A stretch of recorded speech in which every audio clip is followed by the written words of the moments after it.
Hey, everybody. I'm Dr. Anna Maria Temple, and I am your holistic pediatrician on call. On this channel, we talk about things like nutrition and sleep and how to manage fever without medications or ear infections with holistic approaches, and molluscum, and so much more. I not only talk about, the boring things that come with parenting, I make it a little fun and entertaining so you can take actionable steps today. So subscribe to my channel and let's get started with today's show, which is how to decrease the amount of sugar your sugar monsters are consuming every day. Tip number 1, stop buying the sugar.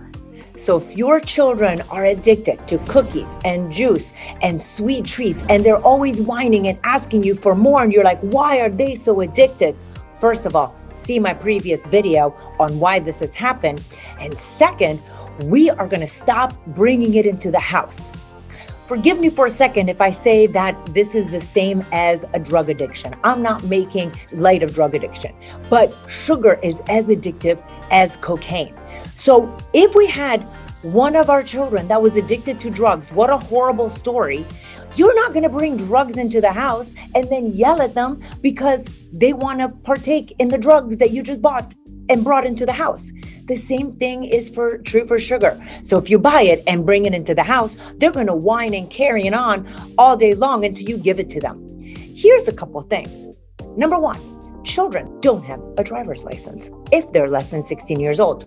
Number 2, they don't have cash money for groceries. And even if they have cash money, they're not going to spend it on groceries. So stop buying the sugary garbage and stop bringing it into your house. I promise you, whining usually stops between 2 and 3 days once they know it's no longer coming into the house. Now, what if they whine and say, Mom, how come you didn't bring any juice? Or how come you didn't bring the usual cookies? And you say, ready? Children, there's the pandemic out there. They run out of juice and cookies. What? Nothing I can do about it. It's a pandemic. Everybody bought it. A lot of you go, wait, you're saying lie to my children? I'm not cool with that. Oh, wait, do you tell your children that there's a tooth fairy or Santa Claus? I rest my case. Tip number 2, portion control. Simple thing we can do today. One of the things that we don't realize is that when we look at the packages and look at how much is a serving size, we assume that that is great for all ages. Those serving sizes are for adults. So if the serving size is 2 cookies, that's for 2 cookies for an adult. For a child, it's going to be a quarter of the cookie if they are 2 years old, or half a cookie if they're 4 years old, 1 cookie if they're 8. Well, we don't do that. Let me put it to you another way. Let's take tequila, for example. I know, drugs and tequila, but stay with me. So if we were going to do tequila shots, I was going to do a tequila shot, and I was going to give the tequila shot to my 18-month-old. I do not give my children tequila shots. It's an example. If I drank a tequila shot, it's going to affect me very differently than if the 18-month-old was going to drink the tequila shot, right? So why are we not thinking the same way for a package of cookies or a box of cereal or juice containers? See what I'm saying? So not only are children getting juice, snack, cereal, their portion sizes are generally 4 to 5 times what their body can even process. So what we're going to do starting today, we're going to look at the portion sizes, and for your children, just start cutting it in half. Number 3, liquid sugar. What is that? Observe. In the background, we have Gatorade, soda, juice of the regular kind, and organic juice by Honest Kids.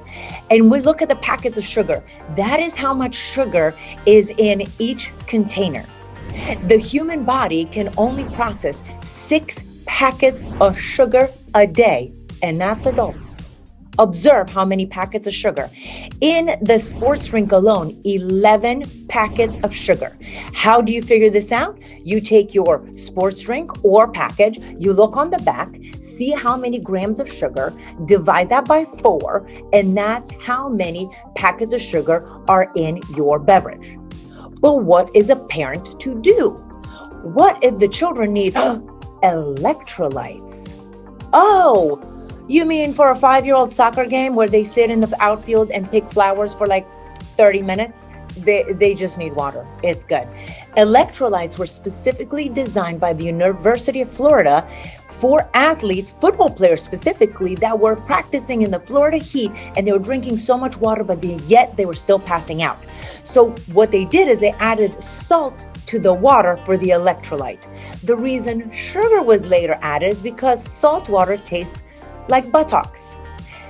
But then the food companies bought that and added more sugar and more chemicals and more colorings to make it more interesting. And now they're selling it to your children and making you believe that if you don't drink a sports drink, you're not an athlete. And if you as a parent don't give them electrolytes, they're going to die on the 5-year-old soccer field.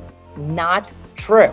So for children, generally speaking, unless they're elite athletes, in working out in super high heats, all you need is just water and an apple. There's enough apple, potassium, sodium, and electrolytes in an apple, more than actually is in your bottle of a sports drink. Another thing, what if your children continuously whine about wanting something else than water? Here's a little fun tip. Well, this you can find at Walmart or on Amazon. These are water infusing bottles that come with little baskets. In the basket, you can have the children choose and select different fruits or herbs. You can put lemons, limes, basil, strawberries, cucumbers. Here, I made a cute little plate of different options that you can put in this little basket, fill it with water, leave it in the fridge overnight, and now you have infused water in the morning. Have the kids pick and choose and do taste tests to make them involved in choosing their drink, which will make them more open-minded to drinking something other than sugar. Number 4, lunches. Here's what I used to feed my children before I realized the power of sugar and how it affected them and led them to have chronic disease like ADHD, asthma, eczema, seasonal allergies, constipation, ear infections, and it all went down to how much sugar I was giving them, specifically in their lunches. I used to feed them Uncrustables, filled with a lot of junk, but a lot of sugar. How about need a little crunch in their lunchbox, so you'll do granola bars, tons of sugar. How about, oh my gosh, but they need calcium, and look, Go-Gurts come in really fun flavors. What about these? More sugar. So in their lunch, with a side of juice, I would feed my children their entire daily quota of sugar and then wonder why my middle child's teacher called me every single day about his behavioral problems. What can you do? Well, for starters, just make your own peanut butter and jelly sandwich. I prefer that we don't use jelly as much, but just making your own decreases the amount of chemicals and sugar that is going to be in this frozen concoction. Go-Gurts, there's no need for them. You can substitute this for yummy fruits like strawberries and blueberries, oranges. Here's the thing, the buying fruits in season is cheaper than this garbage stuff. What about granola bars? Well, you can change it to a crunchy, salty or alternative, pretzels, popcorn, even chips that are cooked with oils that are going to be olive oil or coconut oil in order to give them the crunch that they need. But just FYI, we the adults think we need crunches. The children don't. My son gets a regular sandwich every day, and for his crunch, he gets red peppers with a side of water. And he's made it to the age of 14. My other 2 children, one of them is in college and one of them is 17. They're still making it through the day. They used to eat this garbage. I used to feed it to them every day, all of this. But with one little change at a time, you don't have to do everything I'm saying in this video today. Pick one thing and do it. But let's get to number 5, snacks. Right? Snack. What should you do? Here's a quick tip. Before your child is reaching for a packaged product, you ask them, would you rather have an apple or a vegetable That's a leak. Okay, no one's going to eat a leek. I really need an assistant to get my props together. An apple or a vegetable before they eat a packaged snack. That way, you're not a no-saying parent, you're a yes parent, and you're saying, of course you can have that bag of popcorn, but before you do, would you like to eat a fruit or a vegetable? Because something from the ground needs to fill our bellies before we are allowed to eat something from a package. If they say no, they'd rather not have a plant, then they're not hungry and they don't get a packaged food. You'll be amazed how children over time, it's not going to happen overnight, they'll just go along with the plan. Also, if they eat a fruit or a vegetable and they finish the bag of popcorn and they're still wanting another snack, then the rule applies again. Would you like a fruit or a vegetable before your next snack? I'd also suggest you chuck them outside, gently of course, so they can go play and maybe do something else rather than stare at the pantry and drive you nuts with more snacks, and oftentimes those derail into a lot of sugar products. And what if your children don't eat fruits or vegetables? That's okay. They don't need a packaged snack. Nobody who has food in the house has perished from skipping a snack. So we're not saying don't give them a meal. I'm saying they don't deserve to have a packaged snack if they can't tolerate any fruits or vegetables. Dog. Okay, you're gonna have to go out. All I'm saying is children don't need snacks to live. So if they're not gonna eat a fruit or vegetable at snack and they don't get a packaged food, it's no big deal. They're gonna eat at the next meal. So I hope that these tips were helpful. Please comment below to know if I should make more videos like this.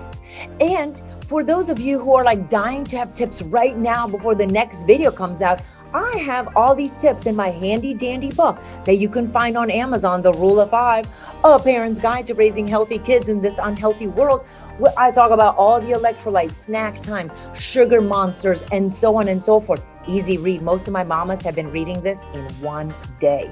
I made it in a bullet point format, so if you have 4 children and are working 2 jobs, you can bust through this book with no problem.